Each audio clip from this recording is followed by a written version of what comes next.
just thinking of a story. So I worked for marketing for 2.5 years for two 40-year-old teenage boys.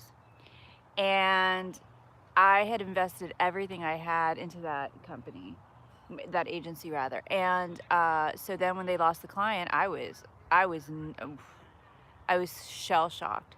So I made a list of all the agencies in every state, the top agencies in every state, and I cold called them.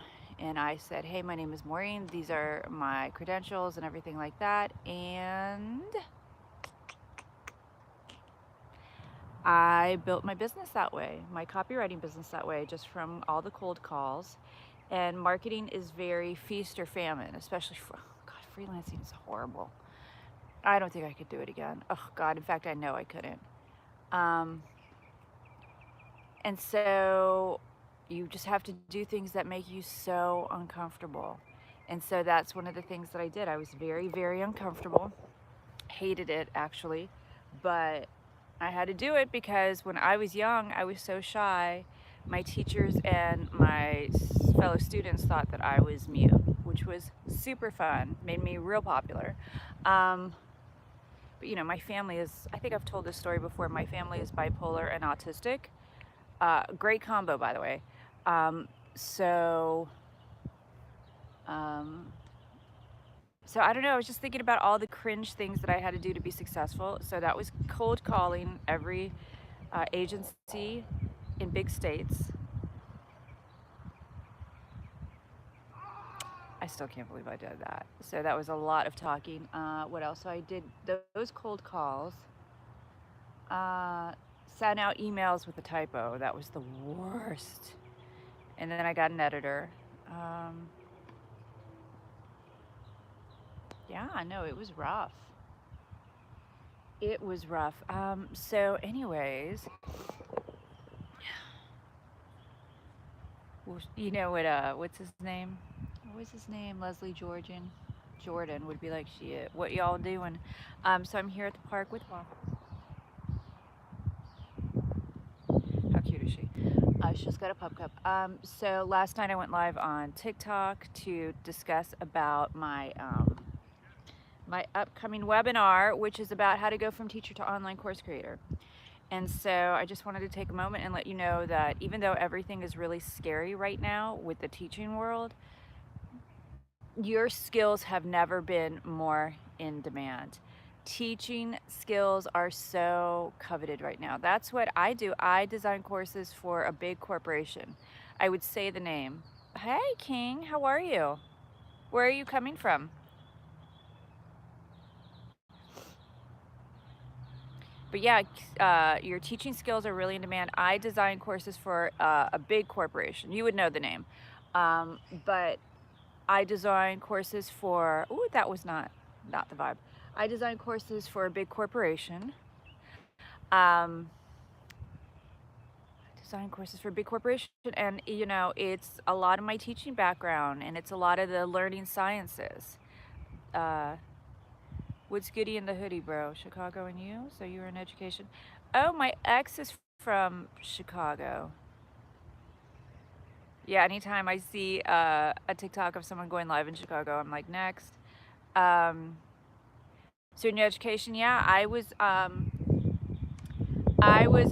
education. I taught in the classroom for 12 years. So I did 3.5 years in public school, 6 years in private school, and the rest of the time I was an adjunct professor. By the way, I'm kidding about the Chicago stuff. He is not a bad guy. He is just a difficult guy. Let's see. Yeah, so I spent 3.5 years in public school, 6 years in private school, and then the rest of the time I floored up in here. Yeah, Miami. I'm in Miami right now. I just woke up and I took the dog to get a pup cup, and now we're sitting in the park because I'm not sure if it's going to rain later. So if you're from Miami, you know that, man, you know that once it rains, you can either be stuck for the whole weekend or, oh, in Fort Lauderdale, yeah, I'm in South Miami. Let's see. La la la. So 3.5 years in public school, 6 years in private school. The rest of the time, yeah. So what I do is I help teachers like turn their classroom skills into um, an online course creation business, because right now there's a lot of course creators who say that they are, they have teaching experience and their courses are going to work. Sorry about the plane. But the problem is that they have never been in the classroom, so everything is in theory. And so when you're a teacher, I've been a copywriter for like, God, like 15 years now.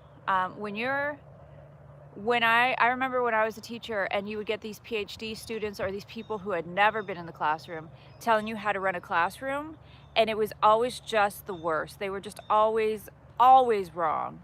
They had these lofty ideas. It's like, well, it's like those idiots that are like, well, if you just talk to them and let them know how you feel, I'm sure they will stop whatever they are doing. That type of like garbage. So when you're a teacher, you have to kind of prevent problems. Um, and, it's always a balancing act. And I think a lot of times people um, who have no classroom experience think, well, I'm just going to go in and I'm going to show up and talk about whatever it is. And the angle that they usually take is that they're the expert, and that's always wrong. Um, you can never portray yourself as the expert. You can never talk about how smart you are. You always have to make other people feel that they are smart for choosing you. And when you are a teacher in a classroom, whether it's adults or children, you have to really be on your A game. You have to present information in a certain way. And a lot of people who don't have teaching experience don't do that. Um, let's see.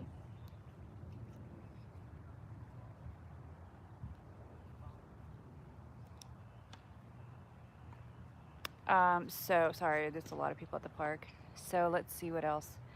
La la la la la. So I'm showing people. So I have a webinar next Saturday, the 22nd, that is showing people how to go from teacher to online course creator.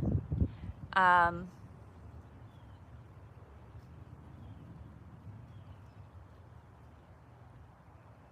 and so I'm going to show you how to first get the topic for your online course. Ask yourself what you get paid to do, what people ask you about, what your special interest is, or even if you see a gap in the market. So you take that idea, and I always say the biggest gap in the market, and I just don't know why people are not taking advantage of this, is nutritionists catering to women in their 40s who are on Ozempic. That's one gap. And then the gap that no one ever talks about is people who are getting off of Ozempic. Because a lot of times it was, and I'm not saying this for people it was life-saving for, but for a lot of people it was a quick fix and a shortcut, and they didn't address maybe their food addiction issues. It didn't address, that they don't know how to eat properly, or they're not getting the right nutrients. So people are now learning that they have to get off Ozempic because, like we said, it is not a weight loss medication. It's a medication for diabetes.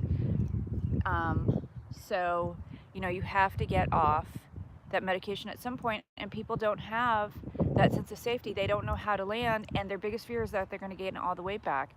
And I'm pretty sure they all are, because when you starve the body for that long, it comes back with a vengeance. Good girl.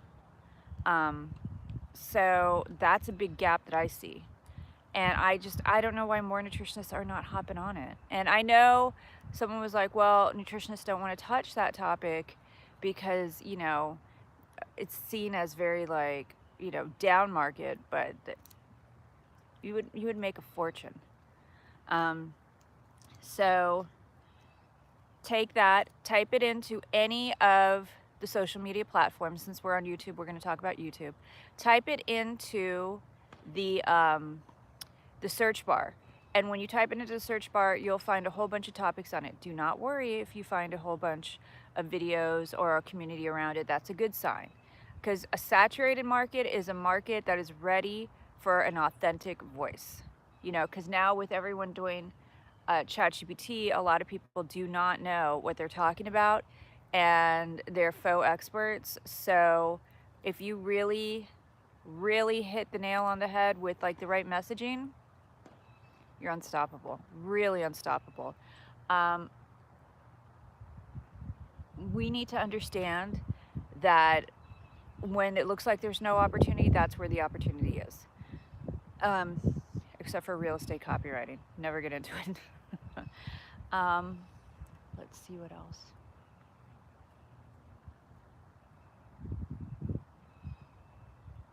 So type it in and then look at the communities and then look at the comments that are being made. I make a spreadsheet anytime I'm doing a new course. The comments that are made, the questions that are asked, the arguments that are breaking out. And then based on that, that's your market research. That's your market research without spending a dime on ads, although I do recommend ads, especially on TT. My phone is going to die very soon. And if that is the case, so again, I just woke up and I took the dog to the park. So sorry that I'm not a little bit more polished. But yeah, that's how you can start off with your market research. And then see who the people are that are commenting. Go to their profiles, make a list, you know, gender, age, region, and go from there. Okay, so I think my phone is gonna die. All right, I will be back.